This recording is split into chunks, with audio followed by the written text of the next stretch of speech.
fire escape service training. We're here in Corpus Christi. That's our service vehicle.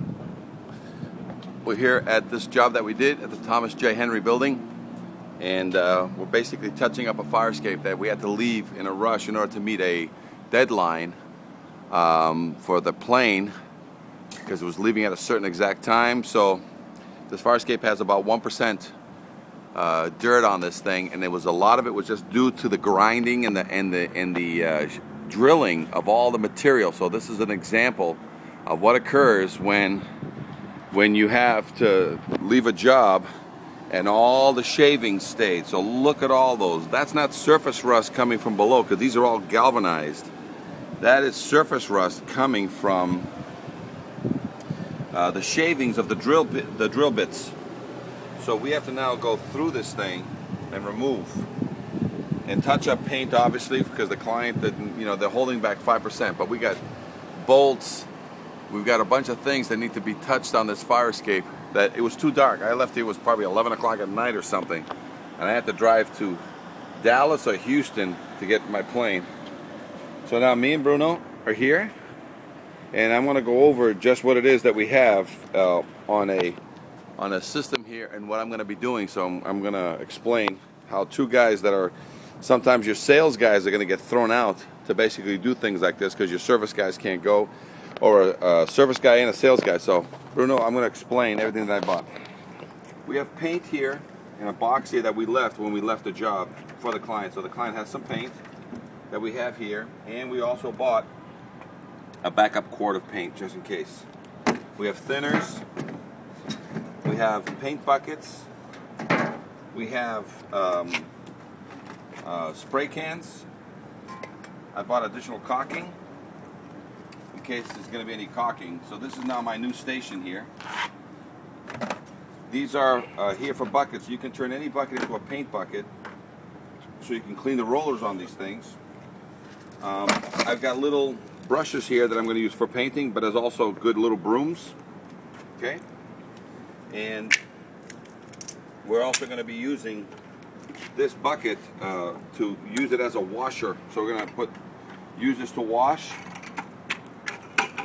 I've got waters because we don't plan to break until we're done here. So I've already brought my water. Nice cold water for us to drink. In case we energy snacks. So a couple of Snickers bars. I got rags here, which I'm going to use to clean. As you wash, you got to dry it out quick. This is to get any heavy gunk. We got pigeon poo all over this thing, so this is going to do that. This rope is a rope that I'm going to use to basically create a small elevator system, so that as we need stuff, we're actually going to just use the bucket after we use it for washing to bring up paint and lower paint. You don't walk up the stairs, you send it down on the elevator, so that a guy can save time on legs. Always need duct tape. And the duct tape is just that. It's to basically, if I have a special situation, I'm going to use the duct tape. I have a razor blade here for us to use to cut and do whatever needs to be done. I do have sausage rollers here, and we have also the extension pole, so to eliminate the possible need of any ladder. But even though they have ladders here, we've confirmed they have a ladder here in case we need it. This will get us, And those we purchased them, the inexpensive. Why? Right, they're at Home Depot. And why we go with the inexpensive? We're going to leave all this stuff behind anyway with the client, but this is to get us, we're far away from any tools. We're far away from, our tool supply is in Dallas, and that's about 400 miles away. So I've got my poles. This little bucket is what I'm actually going to use for the paints. And I need to, the reason why I bought the razor blade and some rope is because every time you work on any job, you got to take a little bit of rope, about 1.5 feet, 2 feet worth of rope, and you everywhere you go, this bucket is tied to my hand, or this bucket is tied off to a piece.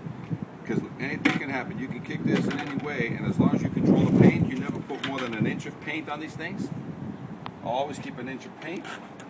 And as we start working, we can use 2 controls. We can use this as a control down here to keep a lot of our stuff. Mixing paints, we mix it always in here. And then upstairs, even though we're painting, we may have this as a control unit after we use it as a wash.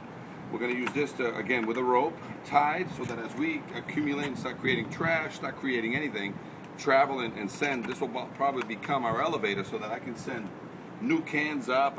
So a lot of times you'll have a guy downstairs, and basically this is how we're going to now run 2 guys on the system and get in and out of here as quickly as possible. We are going to try to match the color as best we can, and I think we got a good color here, so that, you know, a lot of times, even though we can spray, I mean, we can touch up with paintbrush. Paintbrush will dry over a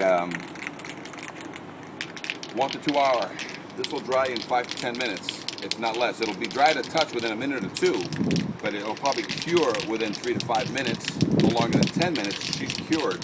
So in case you get stuck with rain or anything happens, you always want to try to match your color. So I went to Home Depot and bought as close as I can. So sometimes you have to be careful in that, you know, whatever you're buying, if it's not a perfect color, you have to use it sparingly, so that, you know, it's not offensive.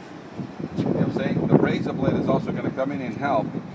And now we have to do a whole major cleaning to see what debris here will actually debris off first. So we have a little bit of a cleaning that has to happen first.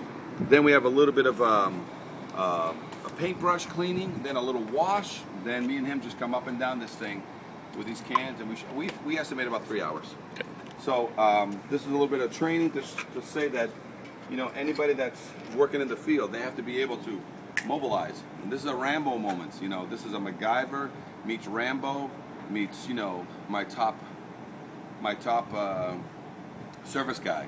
So I've done all these works. I've had 40 years experience doing this, so I kind of need this, but I need to count on Bruno to say, Bruno, I need you in Alaska. The last job we did got so cold. It's spring now. We've got a window of, you know, 3 weeks worth of sunshine. Get your ass up there and just touch it up. And he's got to be able to say, okay, you know, I got it. Let me go get the stuff. Okay? And as always, you know,